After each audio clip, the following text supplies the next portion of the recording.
Bismillahirrahmanirrahim. Assalamualaikum warahmatullahi wabarakatuh. Semoga kebahagiaan, kesejahteraan, dan kemuliaan untuk kita semua. Teman-teman yang dimuliakan oleh Allah, beliau Habib Umar bin Hafidz, seorang ulama besar dari Hadramaut, Yaman, pernah bercerita bahwa ada seorang pelacur yang kerjanya ya menjual diri ya. Jual diri kepada laki-laki yang memang membutuhkannya. Dan semua orang itu tahu bahwa kerja orang ini adalah ya memang menjual dirinya. Banyak orang tahu di kampungnya. Bahkan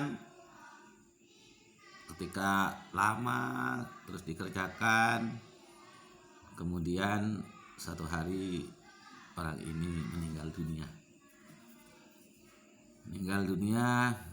Maka dikubur. Meninggal sebagai seorang pelacur. Meninggal seorang yang dianggap hina oleh masyarakatnya. Setelah beberapa waktu kemudian, 1 atau 2 bulan lah setelah kematiannya itu, ada seorang ulama yang kemudian mimpi ketemu dengan pelacur itu. Dan ternyata di dalam mimpinya itu,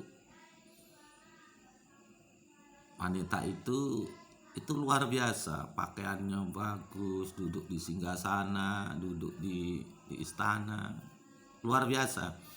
Yang membuat kiai itu kaget. Loh, kamu, ya mohon maaf, orang yang dianggap hina oleh masyarakatmu. Jadi, kenapa kehidupanmu kok seperti itu? Apakah kamu tidak disiksa? Nah, kemudian wanita itu cerita, ketika saya itu awal meninggal dunia, luar biasa. Saya mengalami siksaan yang luar biasa. Saya disiksa mulai dari atas ke tengah ke bawah, luar biasa, dan berulang-ulang.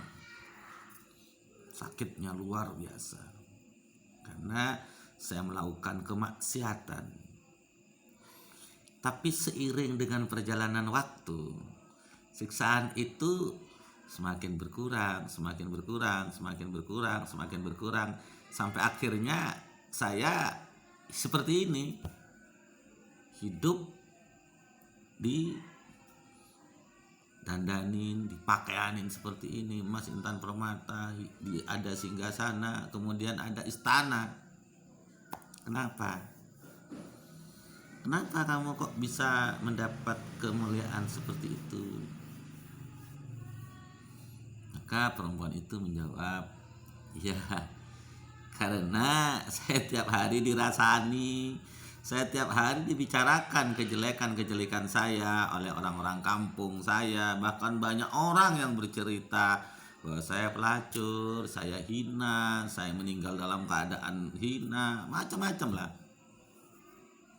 Nah, ketika saya ini dirasani, saya ini dibicarakan kejelekan saya, maka kebaikan orang itu diberikan ke saya dan dosa saya diampuni, dikurangi sampai kamu melihat bahwa saya sekarang hidup dimuliakan oleh Allah Subhanahu wa Ta'ala karena dosa saya diampuni dan saya memperoleh kebaikan dari orang-orang yang merasani kejelekan saya selama di dunia. Teman-teman, apa yang dapat kita ambil dari pelajaran dari cerita beliau Habib Umar bin Hafidz itu? Yang pertama, supaya kita tidak terlena. Kadang-kadang kita akan terlena ya, karena banyak kebaikan-kebaikan kita yang lakukan. Kita sholat, kita sedekah, kita banyaklah kebaikan-kebaikan yang kita lakukan itu. Sehingga terkadang kita merasa nyaman bahwa kita mesti lolos ini gitu. Tapi kadang-kadang kita juga lupa, di samping kita melakukan kebaikan-kebaikan, juga kadang-kadang kita melakukan kesalahan-kesalahan. Dan terkadang yang sering kita lakukan itu yang membicarakan kejelekan orang tanpa kita terasa itu. Makanya dulu beliau Rasulullah pernah tahu bahwa nanti di yaumil kiamah itu ada orang yang bangkrut. Ketika ditanya oleh para sahabat, ya menyampaikan Allah dan Rasulnya yang memang lebih tahu, lebih mengerti.